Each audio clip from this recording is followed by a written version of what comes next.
Welcome to the Real McCoys, where Deanna and I are going to try to play one brand new board game a week in an attempt to play through this collection we have of about 1,100 different board games.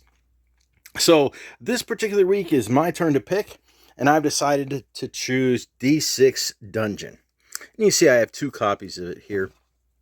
I'll go ahead and grab this one. And this is a dungeon crawler type game. And what that means is you are an adventurer and you are exploring a dungeon and you are trying to defeat monsters and different creatures and bad guys as you are exploring a dungeon to find treasure and gain experience and to make it out of the dungeon alive. And this right here is our dungeon, or as it is called in this game, the waffle, the dungeon waffle. So you have the waffle and you have a bag of dice. So on your turn, you're going to reach into here and you're going to grab a die, and there's different colors, and you're going to go ahead and roll that. And what have I got here? But a piece of a dungeon map. Now, that's the kind of thing that you need to create a path and make it out of the dungeon. So I can put this anywhere in this dungeon that I want to. And so let's say I'm going to stick it right here. And I'm trying to create a path from the left side to the right side. And if I can finally complete that path, then the game is over. And then I'll take my little adventurer, which is just actually in your mind, and you're going to have him run through the path. He's going to have to fight any of the creatures along the way, search for gold, and try to make his way out of here before the person on the other side of this waffle can do so. So let me show you an example here. If I roll, let's say this is, these are goblins, and according to the die, it's going to take 4 swords to defeat them. And the gold coin in the upper right shows that they have treasure that I can take if I can defeat them. So I'm going to look out here and I might say I'm going to connect this path. So I've got a path that connects from the yellow die to the white one. Okay, so let's say that I'm looking for more map pieces. I've rolled this one.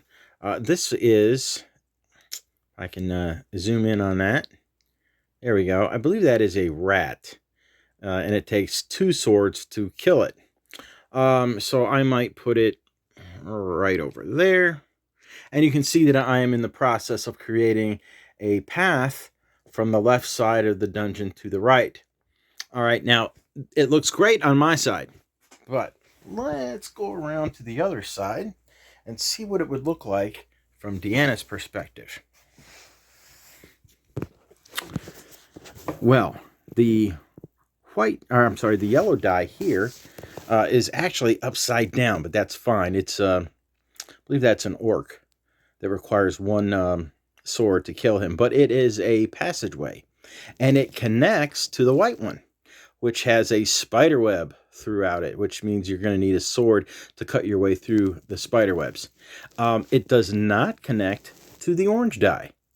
So that is not working out well for Deanna. So as you're trying to create a pathway, you're trying to make one that is good for you and bad for the other person. Now, what can Deanna do about that? Well, there are some things that you might get on a die, like this one here, which is a disintegrate spell. So if she were to roll this, she could keep this in front of her and then use it whenever she needed to. So maybe she wants to go ahead and use it now. Disintegrate means you can blow up any of the dice in the waffle. So she doesn't like this one because it is messing her up. So she's decided to blow it up, and it goes back into the bag along with the spell that she's just used. Okay, so now it's back to my turn as I'm trying to build a pathway out. But let's say maybe she has rolled something and she's going to go this way. Okay, so then it's my turn. Now she's got a nice little connected path. Oh, what does that look like on my side? Let's take a look. Oh, she's messed me up. That does not connect anymore. So what am I going to do about that? And as I look, I've got another yellow. Well, that's got a disintegrate. Well, of course, you don't get to pick what you want on there. You have to actually roll it. And look what I've got. Well, I might decide I'm going to go around that messed up piece. And I'll try to do that.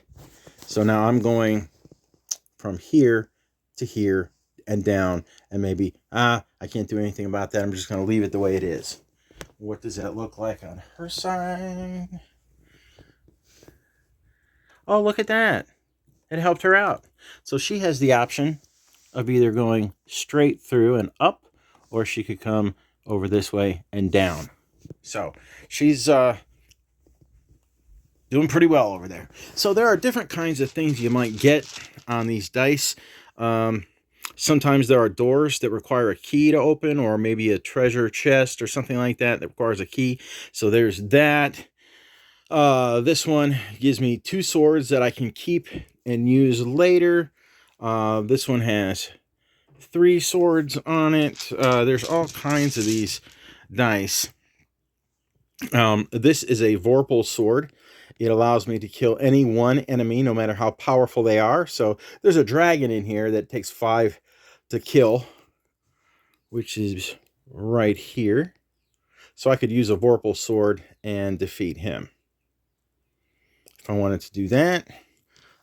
This is a seeing spell, so I would be able to look into the bag and take any die I wanted, any color die I wanted to roll, or it gives me 1 free look at the other side of the waffle and see what's going on over there. So there are just different kinds of things in here. This is a magic key. The magic key. It's a magic ring, and if I roll that, I'm allowed to use any side of this die that I want to. 3 swords looks pretty good, or maybe another piece to the map. Okay, and so the first person to, let's see if I can do this.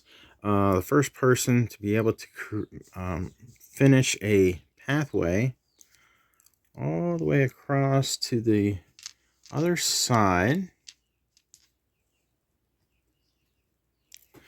would then announce that I have a complete path.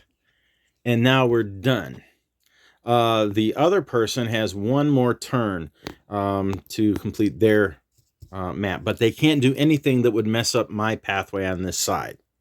Okay, so then what happens is I'm going to take my little adventurer, which is in my head, and I'm going to have him start here, and he goes through this particular L-shaped corridor, and he comes to the goblins, and it requires 4 swords. So I would look on what resources do I have here. I have 5 swords, so I'll use 4 of them to defeat the goblins. I'll take 1 treasure, so that's 1 point. I'm then going to head south and then over and then up. Oh, and that requires 1 sword to defeat that orc. I had 1 sword left over here. So you're allowed to split these up for different enemies. So I've used those. And now I have come to, okay, up into this one, and I go to the right, and this is upside down, but it's a rat, and it takes 2 swords.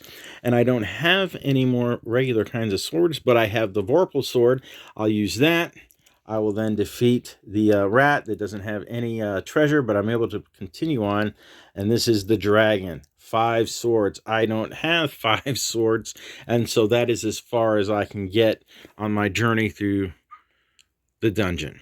And so I would add up my score, which is going to be 1 for defeating the goblins, and that's all I got. 1 point. Well, I got 5 because I was the first one to complete a path all the way across. So the 5 plus the 1 gives me 6. And then we would go to the other side of the waffle, and Deanna would see how far she could get through and get her points. So that would be 1 game, or you could play several different rounds of a game and see who had the most points at the end. Dungeon Dice, or D6 Dungeon, is the name of the game.